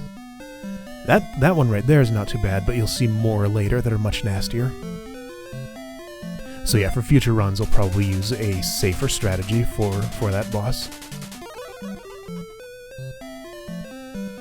So here we get the Thunder Spell, which is very expensive, damages everything on screen, and is required for the final boss. That's the only place I actually end up using it, because it's just way too expensive to use anywhere else.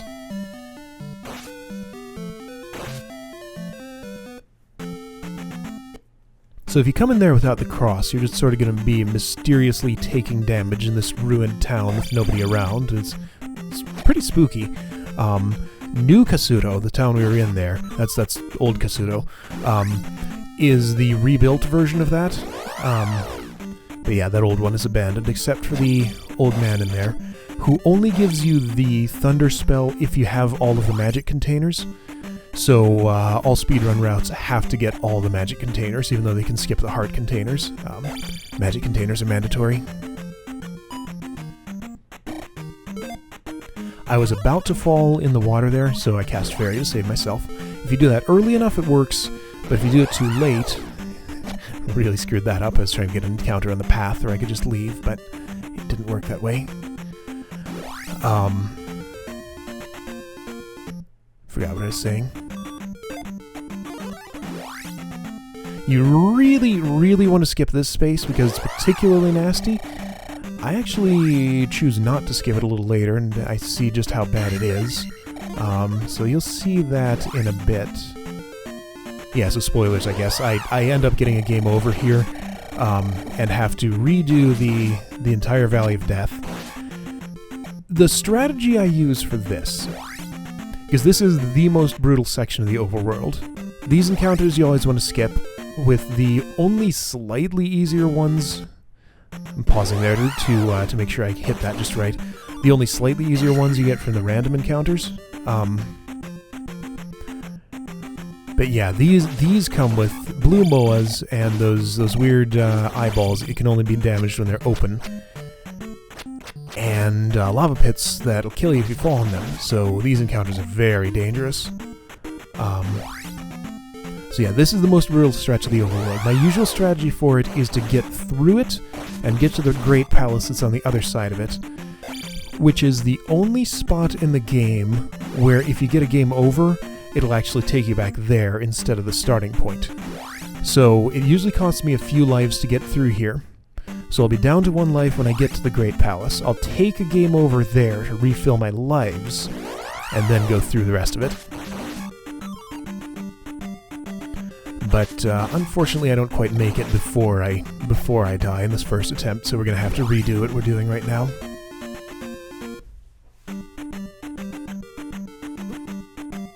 I spent all my lives in the horribly botched boss fight in the last palace, so I only have 1 right now.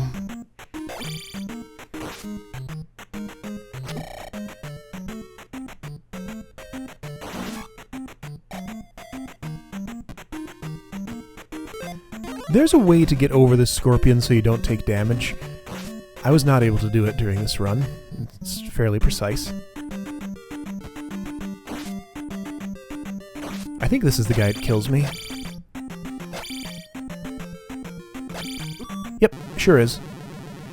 You can actually jump over him. That's what I end up doing the next time. Oh, I did have an extra life. That's right, because I collected 1 in the palace there. But it's still not enough to let me make it all the way for some reason.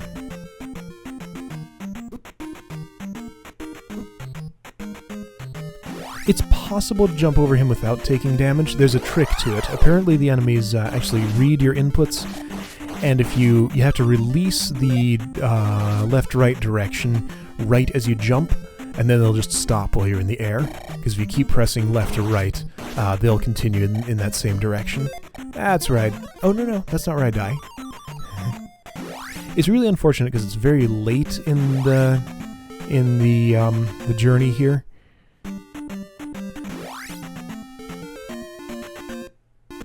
There we go.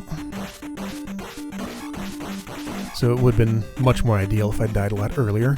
Well, of course it would have been more ideal if I hadn't died at all. As soon as you touch the lava, you're dead, so I could have cast Fairy there, but it wouldn't have saved me. So we have to redo that and start from the beginning, which isn't horribly far away, but it's actually it is a pretty long journey.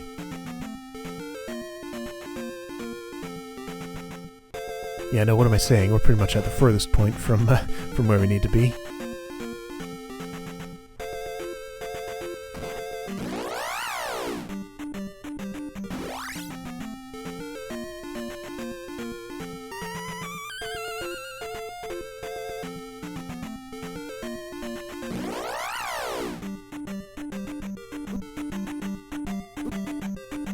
Those guys are so annoying. I hate them so much because if you try to jump over them, they'll jump at just the wrong time and you will run into them. If you try to go under them, they'll jump at just the wrong time and they'll jump on top of you. Like that. So you can wait and go under, but that takes time.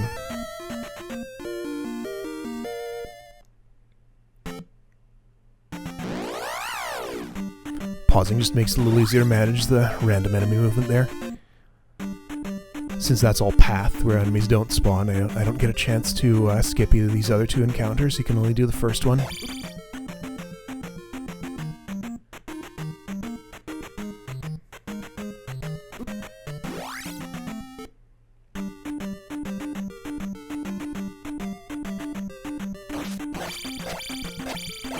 In this entire southern section of Hyrule, there's no place you can really go to refill your life and magic other than New Kasuro, which involves going through a dangerous cave to get to it, and it's pretty far out of the way. So, yeah, this whole part of the game is pretty nasty.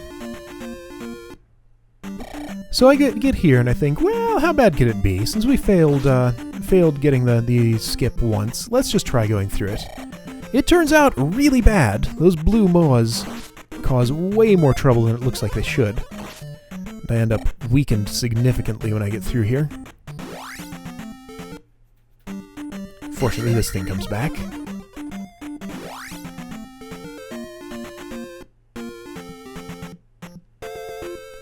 The rate at which enemies spawn is also a lot higher in this type of ground. So not only are they really hard, you have more of them to deal with. So once again, I decide, well, how bad could this be? Let's just go through here, because I almost always skip it, so I didn't quite remember what this place was like. What it's like is it's kind of long and has a whole lot of jumps that are very precise, and if you miss them, you fall in lava and you're dead. So it's similar to the encounters surrounding this, but longer and a little harder. A little bit lower enemy density, but there's just more of them you have to deal with, so I'm pretty sure it's never ideal to do it that way. I was going to miss that jump, so I just ferried out of it. Which means my magic meter is now nearly empty. And that thing right there nearly killed me. I jumped at the last second to avoid it.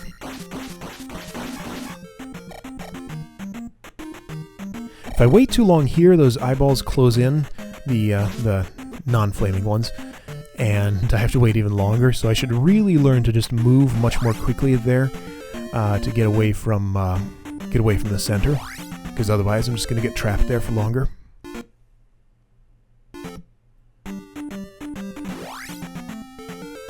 It could be pretty precise to make sure you get the encounter on just the right square. There, I got it.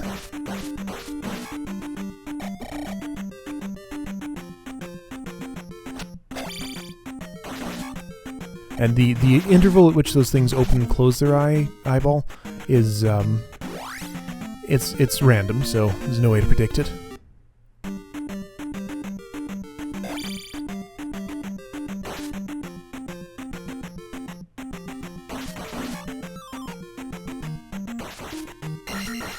See, normally in this point in the game, if I wasn't doing a speedrun, I would probably be a higher level here.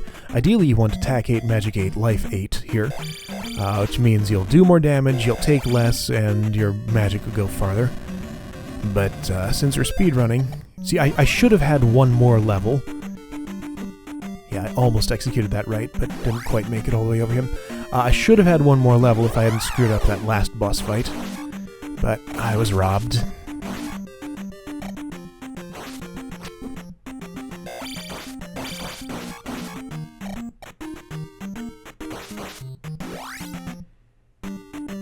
So that was on one tile before we wanted it, so we still have to go do this again.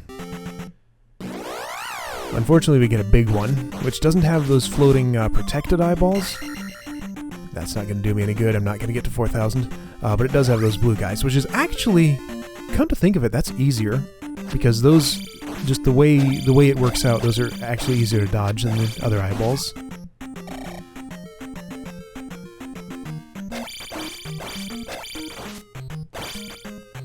So through this final cave, we will at last be at Palace 7, where the music is actually different for once. if you hadn't set all the gems in the previous palaces, that wouldn't have disappeared, and it just kills you if you touch it.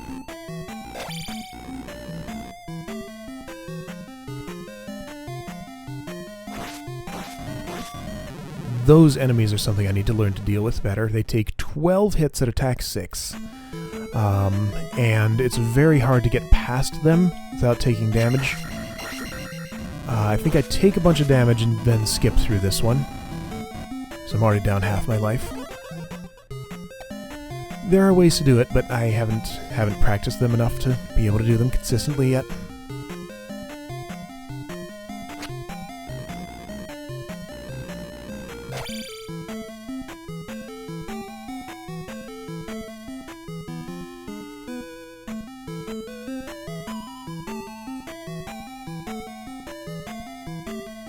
This part of the level is weirdly empty. There's like nothing to fight on this screen or the previous one, and it's a while before you encounter anything here.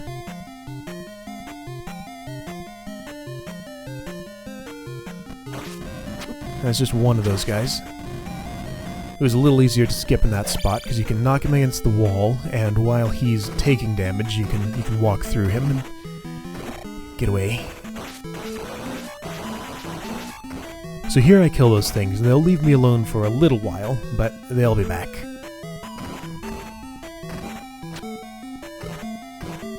Yeah, they are.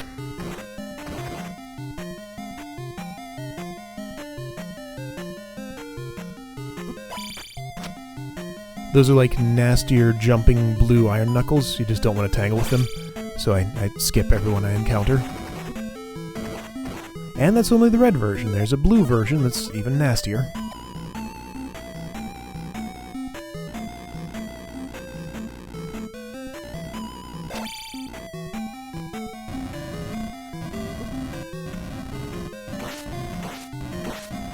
This one you can just push off the screen and then get past.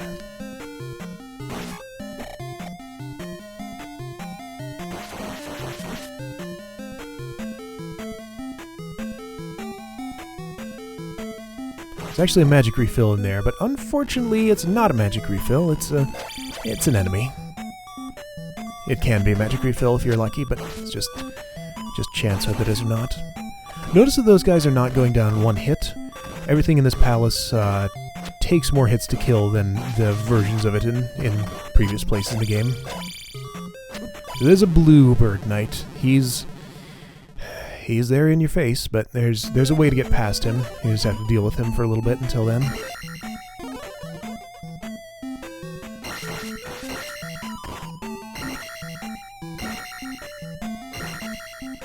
So that jump spell that I cast there will allow me to break through the blocks of the next structure like that, high up enough that he can't actually reach.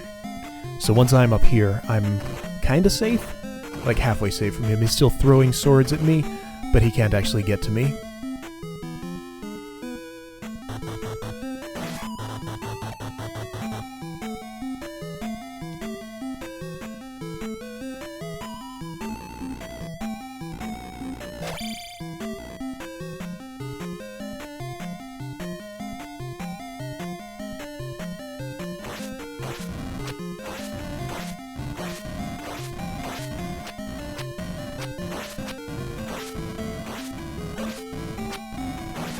"12 hits.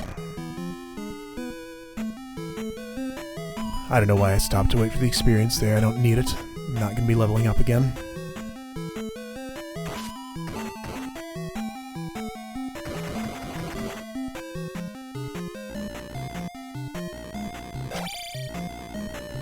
You can walk through some of those walls and get to red jars in there somewhere. I forget which ones have them, which ones don't.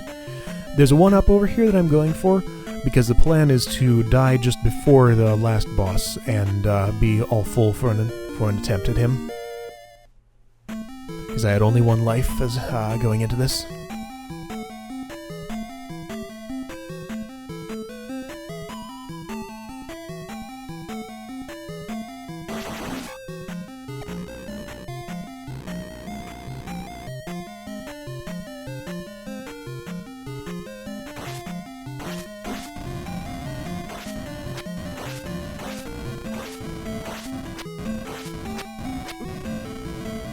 These things are so nasty because their fire actually comes toward you if you're standing there. So you have to keep pushing them back at a pretty fast speed to be able to get past it. Couldn't quite remember where the magic spot was there.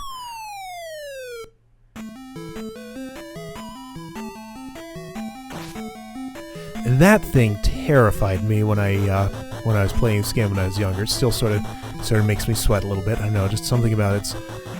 This huge thing with angry eyes dropping down on you just triggers something in my reptilian brain. It's like, ah!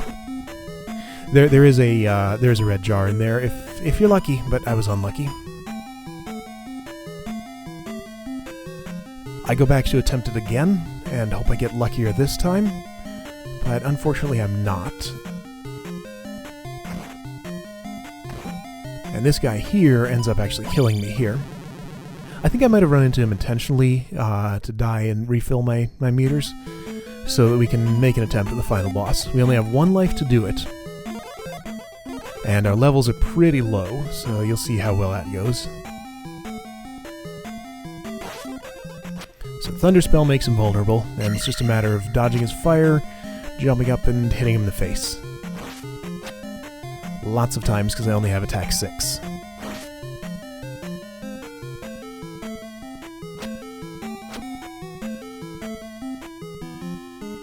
Wonder how well upstab would work in this boss. He's something I didn't practice a whole lot, which I really should have. So I'll need a better way to kill this thing. Predictably, I die here. I give it my best shot, but best shot is not good enough for this attempt. Well, it lasts longer than I remembered lasting. So that's a game over. Fortunately, we at least don't have to go all the way back to the beginning. Just go back to the beginning of the palace. So obviously huge time savings here if I didn't have those 2 game overs. That's definitely a big thing to work on. Like, this probably could have been, what, like a 120, 115 if I hadn't done that? Maybe that's too optimistic, but it would have saved me a lot of time.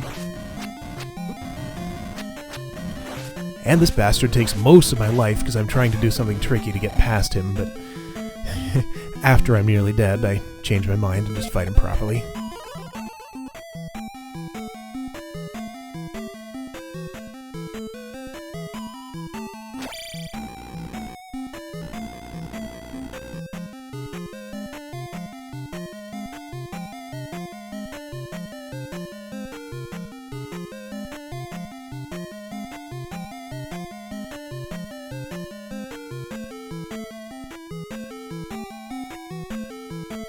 If you go any other way at those intersections, you just end up at a dead end, sometimes after a very long time down here, so it's pretty nasty if you don't know the route. So coming here for the first time playing this game is no joke.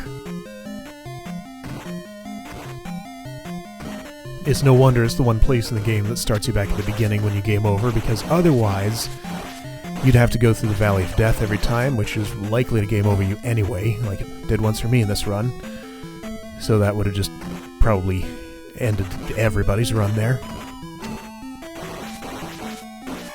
The most dedicated.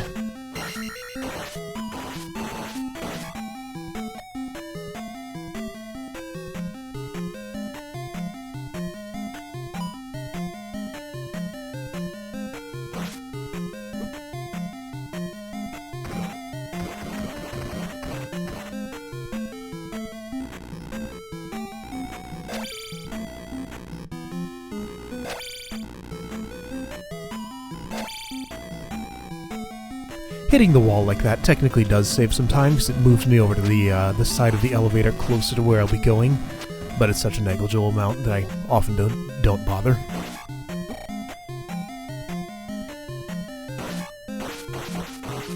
Or I'll forget where I'm going and do it in the wrong direction sometimes. Now this time I think we're a little luckier here. We actually get a red jar out of this statue, and a blue one there. So with that, we can fully restore life. Almost fully. Still down a sliver, but close enough.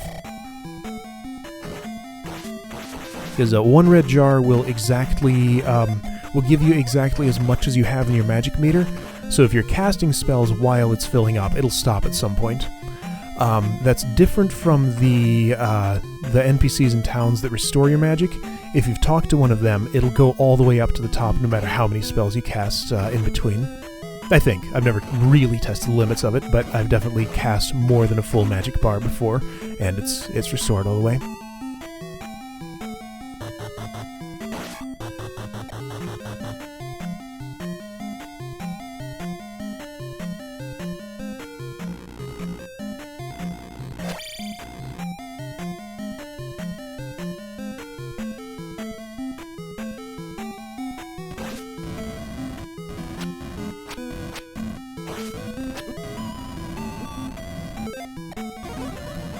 Enemies are just so nasty, because normally I'd want to jump and duck stab them, but they're throwing fire up over their heads, which makes that not work, unless you time it just right. Anyway, like I said, they're a big thing that I really need to practice.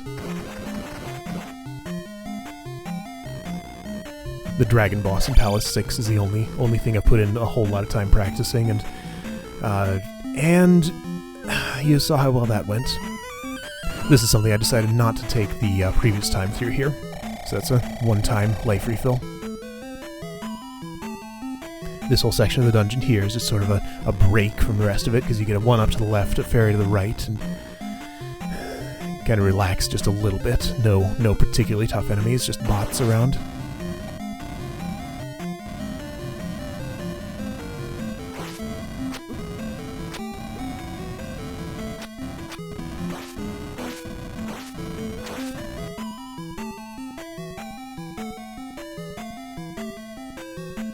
So I know which brick it is this time, so 5th from the left. I knew that before, but I thought the hole was a little wider and I didn't have to be super precise, but I was wrong.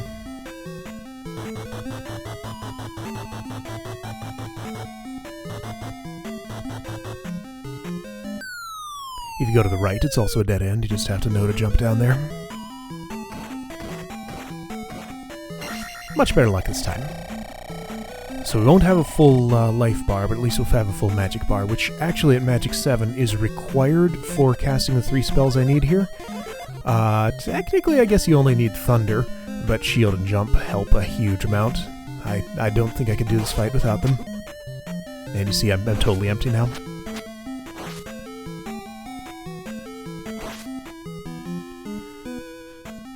So starting with a reduced life bar means this is not a likely attempt to succeed, and I don't think it does. But I have extra lives, so I can try again.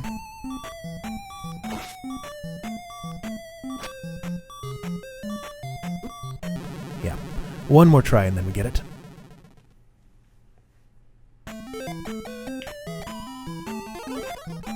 Now I've been calling this a final boss. There is one after this one, but it's really lame and just doesn't really have much reason to be in the game. This is a fine final boss, but the one after this is just silly.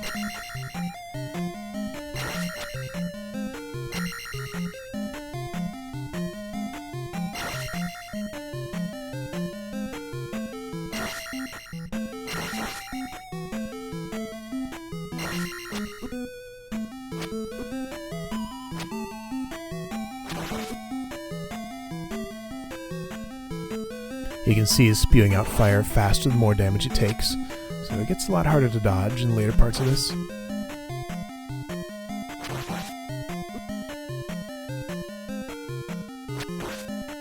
But there we go, Thunderbird is down.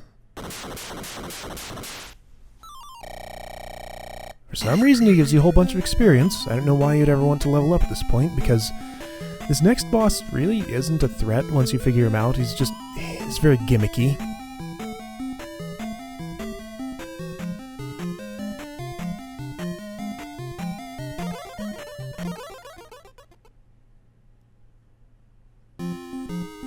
So all I do for this is just hide in this corner and stab like that. And he doesn't know what to do about it, and he just dies.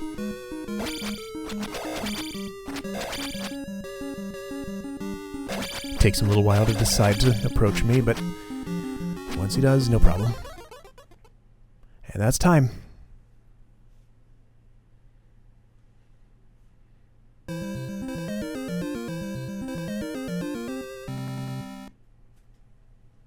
So lots of room for improvement in this run, but 149 isn't a terrible time, by normal person standards. Like I said, the run I saw at AGDQ did it in 59:47, I think it was. 59 something. It was just under an hour. So even without doing the really risky stuff like skipping a candle and using fairy for lots of different locked doors, I could still improve this route by probably at least 20 minutes just by playing better. So I'll stick with that until I feel a little more confident in it and am able to take the more risky strategies, if I even stick with speedrunning this game for much longer. But yeah, this was a fun run. Interesting thing about the credits here. Notice how few people it took to make games back then. I think there's like 11 people total in these credits. The original Legend of Zelda, I think, had only 5. So I like that. I think it gave games a more cohesive feeling back then. That's probably... Honestly, I think that's part of the reason people are nostalgic for NES-era games, just because they were made by such a much smaller team that basically a larger team making a game will introduce certain things that make the game worse. They can also accomplish more in some ways, but I don't know, there's a certain charm to a smaller team producing a game that I think really comes through in these old NES games. Also, they don't know how to spell programmer.